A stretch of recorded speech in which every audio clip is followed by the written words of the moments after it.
The biggest myth about interior design is that some people have it, by it I mean style, and some people don't. Good design comes from following a process. And this process gets easier the more times you do it. You're gonna move many different times in your life, so learning the process once can really help you be able to repeat it in every new space that you live in. Or it helps me to constantly be making my space look new and different. We haven't met. I'm Andrea. I'm a virtual designer, and I walk through this process with clients, and today I'm going to share one of those projects. And before everybody gets too upset in the comments, I'm not saying no one should ever use a designer. Of course, there are reasons to work with a designer. I believe that myself. So if you want to do it faster, or if you want someone to do it for you, those are good reasons to hire someone. If you want to do your own design, you can learn how to do it well. I'm gonna give you the tips to help make it easier if you don't have time to do all the research.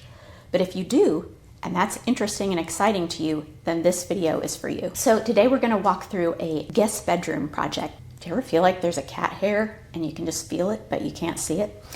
The first step in the design process is the floor plan or the space plan. What's challenging in a bedroom is that a lot of times there are a lot of doors.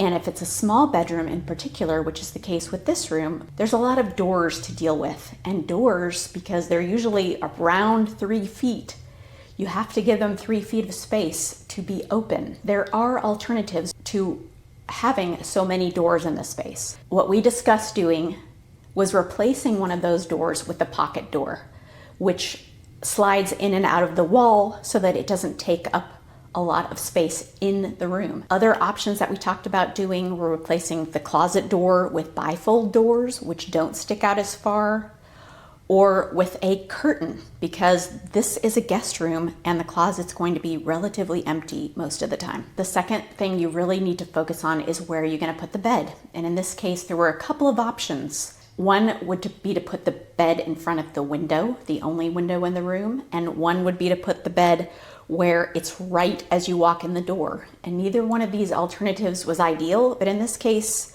she chose to have the bed away from the window. In this case, we also wanted to have a little table where guests could set things down, and a few benches for seating. There isn't enough room in this bedroom to have a regular seating area, but there is enough room to put a bench or 2 stools where you can sit down and put your shoes on. So that's the first step in designing any space, is the floor plan.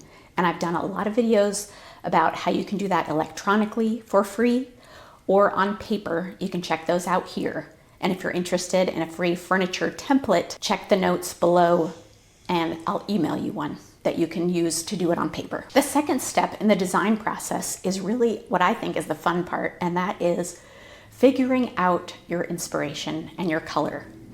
So in this case, this client had a really tight view of what they wanted the space to look like. Now, if you don't have a really clear view of what you want your space to look like, which I feel like is sometimes the biggest stumbling block for most people, I've done a video about where to go to find inspiration, but you can definitely go to Pinterest, you can go to Instagram or TikTok, you can go to magazines and gather up a bunch of images that you like. As you start to pin or collect 10 or 15 images, you'll start to see patterns. And this is what gives you clues about what you like in these rooms.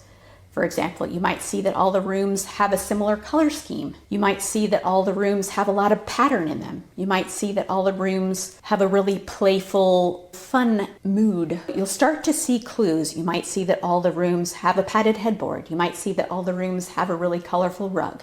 You'll start to see patterns as you hone your view. And this is the thing that a lot of people think they're not capable of doing. But if you really start to refine your style by doing the work of looking, that's how you develop your own personal style, is spending the time to look at what you like and think about, what is it about this space that I like, or this space?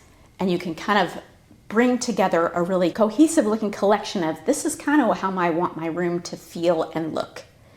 And the chances are that some of that will have to do with the color of the room. In a bedroom, we don't have to think as much about the color scheme of the rest of the house, because typically in a bedroom, you're not looking from one room to the next where you can see this bedroom's pink, but the living room is orange. You're not really able to see most times into a bedroom. So it's a chance to really use a unique color scheme if that's something that appeals to you. So in this case, she really wanted a color scheme that had lots of blues and greens and maybe even pinks and some fabrics that were really fun. It was going to be a guest room for her in-laws. The third leg of the stool is to bring together the pieces onto a mood board, because you might think, I think I like this fabric on this headboard, and I think I like this fabric on this stool.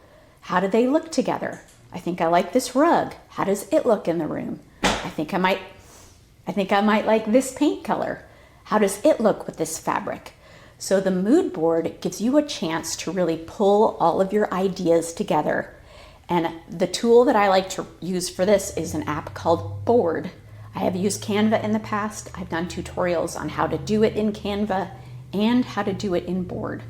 But what I really love about Board is that it collects a separate list of URLs. So if I find a rug, several different rugs I want to try, I don't have to worry about saving the URL. It is part of the board, and I can go back to it quickly and easily. And I can also turn on different views, so I can try out different rugs in the room quickly just by the click of a button.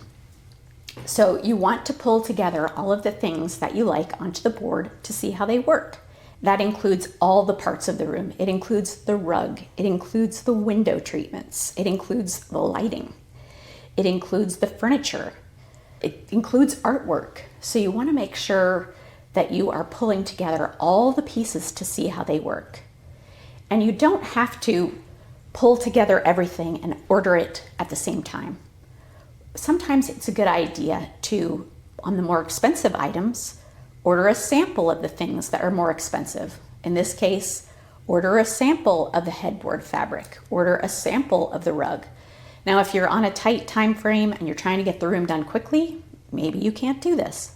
But most of us don't have a looming deadline where the room has to be done by this point. We're living in our homes and we're just trying to work on the rooms. So we do have time to order samples, and that can be a really great way to make sure that the things on your mood board are what they appear, because in our world of online shopping, sometimes it's hard to see the exact colors until you get it in your home. A few tips that I want to give on this mood board is that I like to choose the paint color last. And the reason for that is there's a limited number of rugs that are going to work in this space that are in stock and the right color scheme. There's a limited number of fabrics maybe that will work with the rug, but there is an unlimited number of paint colors. And you won't know whether the paint color is going to work until you get the other pieces that are going in the room. And it's the easiest one to switch out. You might get a paint sample up in the room of one you thought was going to be the paint color, and you might decide, this looks a little dark. I think I want to go with something lighter. Or vice versa. This looks too light. I want something darker. That is the easiest thing to change. One of the other questions that came up when I was talking with this client was about pattern. And how do you know if it's too much pattern or too little pattern? And how do you mix the patterns together? And I've done another video here about how to mix patterns, but generally how much pattern depends on your taste for pattern. Some people really love a ton of pattern in a space, and some people really like a lot of solids. So that's something where your own personal style really plays a big role in how much pattern you like. And in terms of mixing the patterns, my biggest tips for you are to mix patterns that have a different scale. You don't want lots of small patterns in one room. You want to have a large pattern item and a small pattern item and maybe a solid. That's why a lot of times you'll see a floral and a stripe and a solid, or a polka dot and a stripe and a check, but they're different sizes. I hope this helped you to see that if you're interested in working on your own design style, it is possible. You just have to take the time to work through the steps, the floor plan, really honing your inspiration, and trying out the things that inspire you on a mood board to see how they go together. If you want someone to help you do this a little bit faster, check out the link below.